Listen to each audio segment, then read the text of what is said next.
Okay, we're back, folks, and I believe we have John from Philadelphia on the line. Mr. Z, are you there? Good morning, Larry. Good morning to you, my friend. What can I do for you? Say, I have never met personally nor heard speak, so I'm very much looking forward to listening to Jim Bartolioni give his webinar next week. Oh, yes, he's a really nice fellow, very entertaining, very funny, and boy, he certainly has gone into the esoteric part of these charts and taken ABCD beyond a level that any of us have really seen and how it all fits together. It's really quite cool because it's a combination of sacred science and Fibonacci and vibration and harmony and music, and it does a great job. As you know, he was an F-14 Tomcat pilot. And of course, those guys that work with charts all the time usually do pretty good with trading, and he certainly has done that. But he also has gone into the research part of it, so it'll be something to really pay attention to because it's very interesting to see how much of it fits together. A lot of it's going to be pretty technical, but you'll be able to follow along with it without too much trouble, I'm sure. Yes, thank you, and we'll look forward to that, of course. Larry, I'm calling in to ask you about the NASDAQ Composite chart. Just for your benefit, I threw into the Tiger's Den some charts, quarterly, monthly, daily, and it was actually Jim. It was a chart Jim did back in March, as the composites was making a high over 7,600. That he identified a beautiful Fibonacci 1618 expansion target being met. Well, that target's been met. We fell off into April 2nd. Now we've bounced. The bounce occurred into the 18th on Wednesday to 73.19 was the exact price. And interestingly enough, that's an exact Fibonacci 618 retracement. So. Yep. So that's just an observation. I just marvel at the precision of market prices with Fibonacci numbers from time to time. But my very specific question is, please, and just to let you know, I had shorted a stock index that day. My question is, using the composite, how would you handle managing what you hope to be a position swing trade lower off that composite test of 73.19 last Wednesday?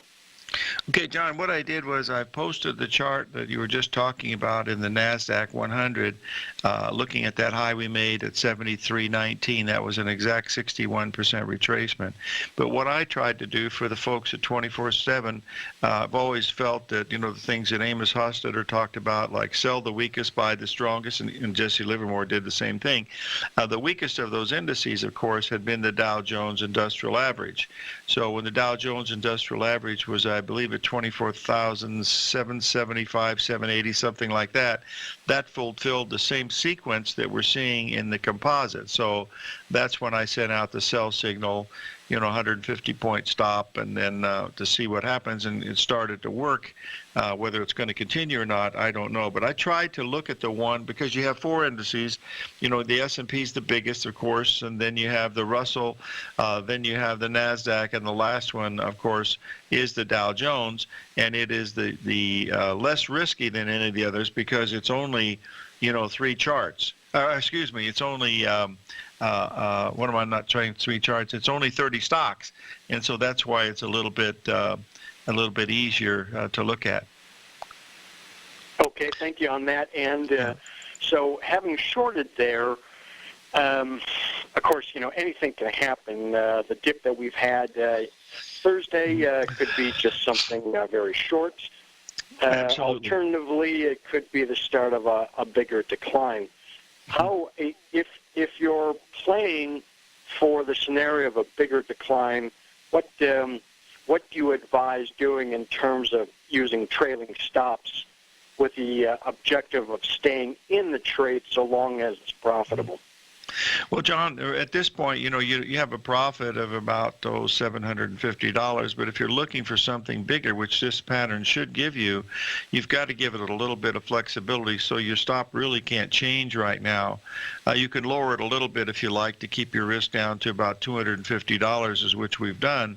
But these markets are so volatile, you can get a 100-point rally in the Dow in a matter of a heartbeat if somebody says something or something moves in one particular market. So you've got to try to give it a little bit of flexibility. We had that same situation when we were shorting the Canadian up in that 131 level. It stayed there for like 3 or 4 days before it finally rolled over to go down to 126. So it's hard to use a trailing stop unless the market really starts breaking in your favor. And I believe if you make more than $1,000 on something, which is usually twice what you're risking, then you can bring in the idea of a trailing stop. And I don't trail it like $500. I trail it about 78% or $200. If you got $1,000, I'll move it down 200 and trail it that way so that you can still try to get in some of these moves, because you don't want to be over trading, but you want to try to get some of these things in your favor.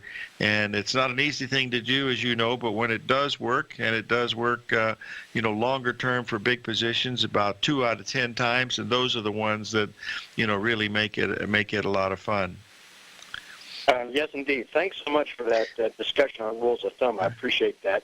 Larry, could I also ask you, just in parting, if either in this next segment or sometime before you close the show, if you can pull up the crude oil charts and Sure. show us where you see the short sale potential setups, keeping in mind that Bill Meridian cycles, at least according to him, are peaking right in this time frame. Okay, I'd be happy to.